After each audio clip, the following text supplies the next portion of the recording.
বিসমিল্লাহির রহমানির রহিম। আমি প্রথমেই বাঙালি জাতির জনক বঙ্গবন্ধু শেখ মুজিবুর রহমানের কন্যা, বাংলাদেশের পাঁচ বারের সাবেক প্রধানমন্ত্রী শেখ হাসিনাকে ধন্যবাদ জানাচ্ছি, অভিনন্দন জানাচ্ছি। আপনারা জানেন যে বর্তমান সরকার রিসেন্টলি রূপপুর পারমাণবিক বিদ্যুৎ কেন্দ্রটি আনুষ্ঠানিকভাবে চালু শুরু করছে এবং যশোরের কালনির উপরে একটি সেতু বঙ্গবন্ধু কন্যা শেখ হাসিনা করে দিয়েছিলেন। এবং আমার নির্বাচনী এলাকা, আমাদের সিলেটের গণমানুষের দাবি ছিল, বৃহত্তর সিলেটের দাবি ছিল সিলেট মেডিকেল বিশ্ববিদ্যালয়, সেটিরও ভিত্তিপ্রস্তর বর্তমান সরকার করতে যাচ্ছেন।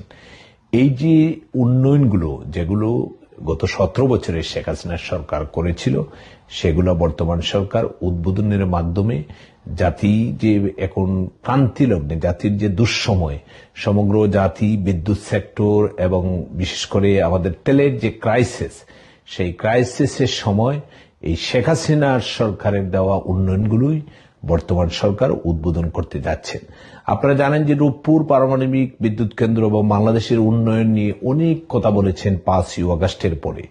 আপনারা বলেছেন যে আমরা শত শত কোটি টাকা শেখ হাসিনার সরকার পাচার করেছে। আপনারা দেখেছেন যে রূপপুর পারমাণবিক প্রকল্পে গিয়ে রুশ রাষ্ট্রদূত বলেছেন যে এই প্রকল্পে কোনো ধরনের তছরূপ হয়নি এবং এই প্রকল্পে কোনো ধরনের দুর্নীতির সুযোগ ছিল না। তারপরেও আমাদের বিরুদ্ধে আপনারা যে কথা বলেছেন, আমরা যদি গত 17 বছরে আমরা উন্নয়ন না করতাম, আপনারা খেয়াল করে দেখেন, আপনারা যান, আপনারা যারা সংসদ সদস্য নতুন নির্বাচিত হয়েছেন, বাংলাদেশের এমন কোনো গ্রাম নেই, এমন কোনো মসজিদ নেই, এমন কোনো মন্দির নেই, এমন কোনো শিক্ষা প্রতিষ্ঠান নেই, এমন কোনো ব্রিজ নেই, এমন কোনো পাড়া মহল্লা নেই যেখানে শেখ হাসিনার সরকারের উন্নয়নের ছোঁয়া লাগেনি। বাংলাদেশের প্রত্যেকটি গড়ে গড়ে প্রত্যেকটি মানুষ শেখ হাসিনার সরকারের সুফল ভোগ করেছেন। আসুন আমরা সকল হিংসা বিভেদ ভুলে গিয়ে বঙ্গবন্ধু কন্যা, সাবেক পাঁচ বারের সফল প্রধানমন্ত্রী শেখ হাসিনার দেওয়ার যে উন্নয়ন, সেই উন্নয়ন কাজগুলোকে আমরা উন্নয়ন কাজের ধারাবাহিকতাকে রক্ষা করি। সেই যে উন্নয়ন করেছেন, যে রাস্তা করে দিয়েছেন, যে ব্রিজ করে দিয়েছেন, যে শিক্ষা প্রতিষ্ঠান করে দিয়েছেন, মসজিদের উন্নয়ন করেছেন, মন্দিরের উন্নয়ন করেছেন, ঈদগাহর উন্নয়ন করেছেন, বাংলাদেশের যে সামগ্রিক উন্নয়ন করেছেন, সেই উন্নয়ন কাজগুলোকে আমরা ধরে রাখি। আসুন আমাদের এই প্রিয় মাতৃভূমি, আমাদের এই বাংলাদেশ, আমাদের যে লাল সবুজের পতাকা আজকে যে যুদ্ধপরাধী রাজাকাররা যে খামসে ধরেছে, সেই স্বাধীন সার্বভৌম বাংলাদেশকে আমরা ধরে রাখি।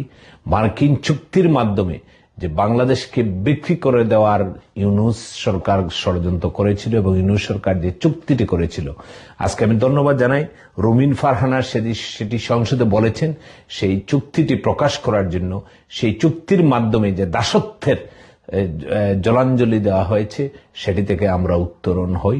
আমি বিশ্বাস করি, আমরা আশা করি যে বাংলাদেশের সকল মানুষ ঐক্যবদ্ধভাবে আমাদের সকল ষড়যন্ত্র, সকল দাসত্বের বিরুদ্ধে জেগে উঠবে। আগামীর বাংলাদেশ শেখ হাসিনাই আসবে, শেখ হাসিনার হাত ধরেই আগামীর বাংলাদেশ আবার জাগ্রত হবে। পরিশেষে আমি ধন্যবাদ জানাই শেখ হাসিনাকে। দক্ষিণ এশিয়ার একটি দরিদ্রতম দেশকে একটি মর্যাদার, একটি উন্নয়নের রাষ্ট্রে আপনি পরিণত করেছেন। বাংলাদেশকে একটি মর্যাদা রাষ্ট্রে পরিণত করার জন্যই পারমাণবিক বিদ্যুৎ কেন্দ্র চালু করার মাধ্যমে এই দেশের মর্যাদাকে বিশ্বের বুকে ছড়িয়ে দিয়েছেন। আমরা দরিদ্র থেকে মধ্যম আয়ের দেশে পরিণত হয়েছি। আমাদের ছেলেমেয়েরা প্রাথমিক বিদ্যালয়ে বিনামূল্যে বই পেয়েছে, আমাদের ছেলেমেয়েরা লেখাপড়ার সুযোগ পেয়েছে।